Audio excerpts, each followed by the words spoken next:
بسم اللہ الرحمن الرحیم۔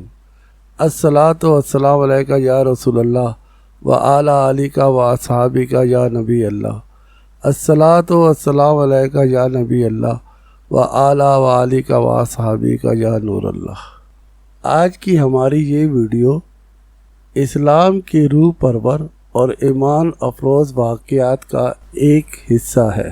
ایک دفعہ آپ صلی اللہ تعالیٰ علیہ وآلہ وسلم رات کے وقت مکہ کی گلیوں میں گشت کر رہے تھے کہ آپ صلی اللہ تعالیٰ علیہ وآلہ وسلم کے کانوں میں کسی کے رونے کی آواز آئی۔ آپ صلی اللہ تعالیٰ علیہ وآلہ وسلم اس مکان کے اندر چلے گئے تو آپ نے دیکھا کہ ایک شخص بری طرح سے رو رہا ہے۔ آپ نے اس شخص سے کہا کہ تم کو کیا ہوا ہے، ایسی کیا تکلیف ہے جس کی وجہ سے تم اتنی شدت سے گریہ آزاری کر رہے ہو؟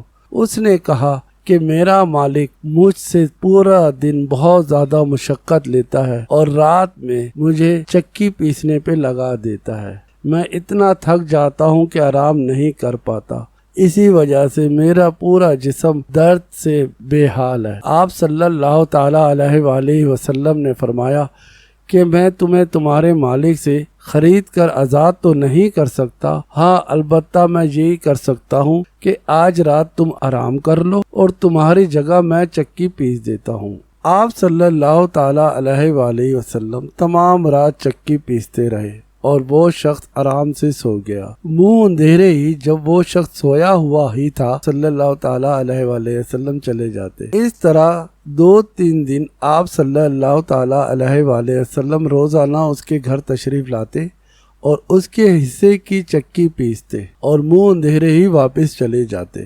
ایک دن اس شخص نے کہا کہ آپ کون ہیں جو میری اس طرح بے غرضی سے مدد کر رہا ہے؟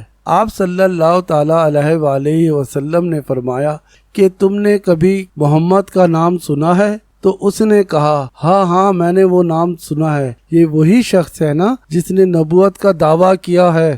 آپ صلی اللہ تعالیٰ علیہ وآلہ وسلم نے فرمایا ہاں یہ وہی شخص ہے، اور آپ صلی اللہ تعالیٰ علیہ وآلہ وسلم نے کہا وہ محمد میں ہی ہوں۔ جب اس شخص کو پتہ چلا کہ آپ صلی اللہ تعالیٰ علیہ وسلم ہی محمد ہے تو اس نے کہا بے شک آپ اللہ کے نبی ہیں، کیونکہ آپ کبھی جھوٹ بول ہی نہیں سکتے۔ اور وہ شخص آپ صلی اللہ تعالیٰ علیہ وآلہ وسلم پر ایمان لے آیا۔ اس شخص کا نام حضرت بلال حبشی رضی اللہ تعالیٰ عنہ تھا۔ آپ امیہ بن خلف کے غلام تھے۔ امیہ بن خلف قریش کے ظالم ترین سرداروں میں سے ایک تھا۔ اس کو جب پتا چلا کہ حضرت بلال رضی اللہ تعالی عنہ ایمان لے آئے تو اس نے آپ پر انتہا کا تشدد کرنا شروع کر دیا۔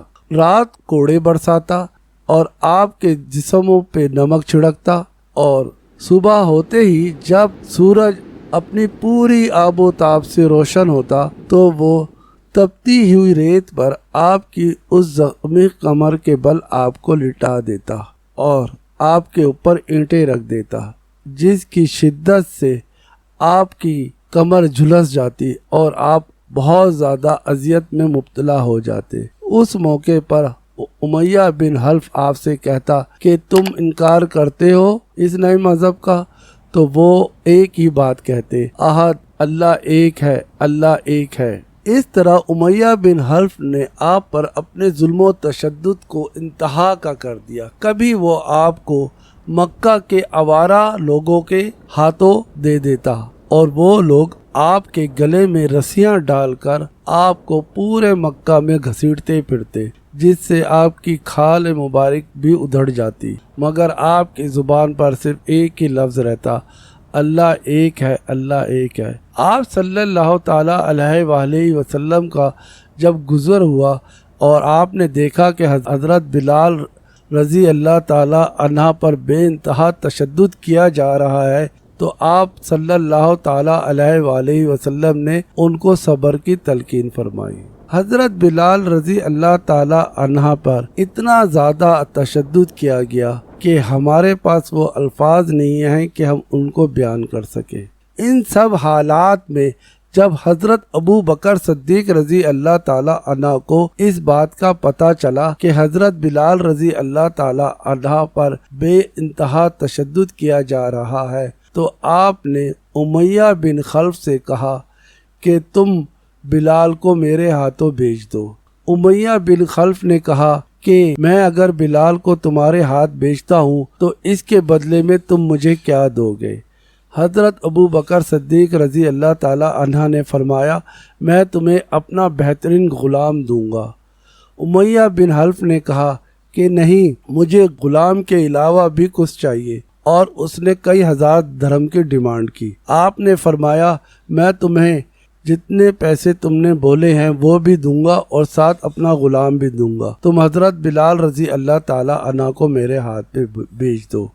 امیہ بن خلف نے حضرت ابو بکر صدیق رضی اللہ تعالی عنہ سے فرمایا کہ اے ابو بکر، تم تو بڑے تیز انسان ہو، تجارت کرنے میں تمہارا کوئی ثانی نہیں ہے، تو تم اتنا گھٹیا سودا کیوں کر رہے ہو جس میں تمہارے لیے نقصان ہی نقصان ہے؟ آپ رضی اللہ تعالی عنہ نے فرمایا اے امیہ بن خلف، تو اس غلام کی یعنی حضرت بلال رضی اللہ تعالی عنہ کی قیمت کا اندازہ ہی نہیں لگا سکتا، اس کی قیمت کا اندازہ صرف اللہ پاک کو ہے۔ اس طرح حضرت بلال رضی اللہ تعالی عنہ امیہ بن خلف کی غلامی سے آزاد ہو گئے۔ آپ صلی اللہ تعالی علیہ وآلہ وسلم نے جب مدینہ پاک میں ہجرت فرمائی تو کچھ عرصے کے بعد حضرت بلال رضی اللہ تعالی عنہ بھی مدینہ میں آ گئے، اور آپ صلی اللہ تعالی علیہ وآلہ وسلم نے حضرت بلال رضی اللہ کو مؤذن مسجد نبوی مقرر فرمایا۔ آپ پانچوں وقت کی اذانیں مسجد نبوی صلی اللہ تعالی علیہ وآلہ وسلم میں دیتے تھے۔ کچھ عرصے کے بعد کچھ لوگوں نے اعتراض کیا کہ یا رسول اللہ صلی اللہ تعالی علیہ وآلہ وسلم، بلال اذان صحیح نہیں دیتے کیونکہ ان کے تلفظ صحیح نہیں، آپ کسی اور کو اذان کا بولیں۔ آپ صلی اللہ تعالی علیہ وآلہ وسلم نے کہا کہ ٹھیک ہے، صبح کی اذان کوئی اور دے دے گا۔ دوسرے دن فجر کے وقت اذان دی گئی۔ جب فجر کے وقت اذان دی گئی تو بہت ٹائم تک سورج ہی طلوع نہ ہوا، لوگوں کو بہت پریشانی ہوئی۔ آخر کار وہ مسجد نبوی میں آپ صلی اللہ تعالی علیہ وآلہ وسلم کے پاس تشریف لائے اور کہا کہ یا رسول اللہ صلی اللہ تعالی علیہ وآلہ وسلم، کیا وجہ ہے کہ اذان تو ہو گئی ہے فجر کی مگر سورج طلوع نہیں ہوا ابھی تک؟ اسی وقت حضرت جبریل امین آپ صلی اللہ تعالی علیہ وآلہ وسلم کے پاس تشریف لائے اور فرمایا کہ یا رسول اللہ صلی اللہ تعالی علیہ وآلہ وسلم، اللہ پاک فرماتے ہیں کہ جب تک بلال اذان نہیں دیں گے صبح نہیں ہوگی، کیونکہ بلال کی اذان اللہ پاک اور اس کے فرشتے بھی سنتے ہیں۔ اس طرح جب حضرت بلال رضی اللہ تعالی عنہ نے اذان دی تو آفتاب طلوع ہوا۔ اس سے ہم حضرت بلال رضی اللہ تعالیٰ کی اہمیت اور عظمت کا بخوبی اندازہ لگا سکتے ہیں۔ ان کو یہ ساری چیزیں سچے عاشق رسول ہونے کی وجہ سے ملی کہ ان کا مرتبہ اللہ کے نزدیک اتنا زیادہ اہم ہے۔ حضور صلی اللہ تعالی علیہ وآلہ وسلم کی دنیا سے پردہ فرمانے کے بعد حضرت بلال رضی اللہ تعالی عنہ کا غم سے برا حال ہو گیا۔ آپ رضی اللہ تعالی عنہ مدینے کی گلیوں میں گھومتے پھرتے اور ہر اس جگہ پہ جاتے جہاں جہاں آپ صلی اللہ تعالی علیہ وآلہ وسلم تشریف فرما ہوئے تھے، اور آپ صلی اللہ تعالی علیہ وآلہ وسلم کو شدت سے یاد کرتے۔ اس طرح کچھ عرصے کے بعد آپ رضی اللہ تعالی عنہ نے مدینہ سے ہجرت کر کے شام تشریف لے گئے۔ آپ شام کے شہر حلب میں قیام پذیر ہوئے۔ تقریباً 1 سال حلب میں رہنے کے بعد ایک رات آپ کو حضور صلی اللہ تعالی علیہ وآلہ وسلم کی زیارت ہوئی۔ آپ صلی اللہ تعالی علیہ وآلہ وسلم نے فرمایا، اے بلال، تم ہمارے پاس تشریف نہیں لاتے؟ کیا ہم سے تمہیں پیار نہیں ہے؟ حضرت بلال رضی اللہ تعالی عنہ یہ سن کر فوراً اٹھ گئے اور بے قرار ہو کر اسی وقت اونٹنی پر سوار ہوئے اور مدینہ منورہ کی طرف روانہ ہو گئے۔ حضرت بلال رضی اللہ تعالی عنہ مدینہ منورہ پہنچے تو سیدھے مسجد نبوی میں آپ صلی اللہ تعالی علیہ وآلہ وسلم کے روضہ مبارک پر تشریف لے گئے اور روضہ مبارک کے پاس کھڑے ہو کر ارشاد فرمایا کہ یا رسول اللہ صلی اللہ تعالی علیہ وآلہ وسلم، آپ کا غلام آ گیا ہے، اور شدت غم سے رونے لگے اور اس شدت سے روئے کہ آپ بے ہوش ہو گئے۔ آپ کی آمد کا جیسے ہی مدینے میں پتہ چلا تو پورا مدینہ اکٹھا ہو کر مسجد نبوی میں آ گیا۔ یہ وقت حضرت عمر فاروق رضی اللہ تعالی عنہ کی دور خلافت کا تھا۔ حضرت عمر فاروق رضی اللہ تعالی عنہ نے حضرت بلال رضی اللہ تعالی عنہ سے کہا کہ اے بلال رضی اللہ تعالی عنہ، ہم چاہتے ہیں کہ آپ وہی اذان دیں جو حضور صلی اللہ تعالی علیہ وآلہ وسلم کے دور میں دیا کرتے تھے، تو حضرت بلال رضی اللہ تعالی عنہ نے انکار کر دیا۔ بہت سے صحابہ اکرام اور تمام اہل مدینہ کے اصرار کے باوجود آپ نے اذان دینے سے انکار کیا، تو اتنے میں حضرت امام حسین رضی اللہ تعالی عنہ مسجد نبوی میں تشریف لے آئے۔ حضرت امام حسین رضی اللہ تعالی عنہ نے حضرت بلال رضی اللہ تعالی عنہ سے فرمایا کہ اے بلال، آپ کیا ہمیں اذان نہیں سنائیں گے؟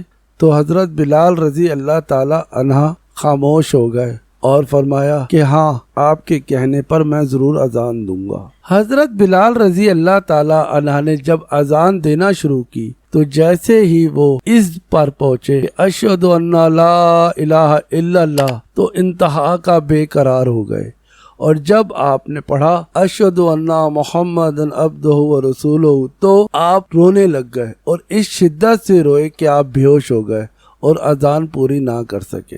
جب آپ کو ہوش آیا تو آپ واپس مدینہ سے رخصت ہو کر شام کی طرف چل دیے۔ حضرت بلال رضی اللہ تعالی عنہ کا یہ ایمان افروز واقعہ ہمارے لیے بہت زیادہ اہمیت کا حامل ہے۔ اس واقعے سے ہمیں درس ملتا ہے کہ آپ صلی اللہ تعالی علیہ وآلہ وسلم کی محبت ہی دراصل ایمان ہے۔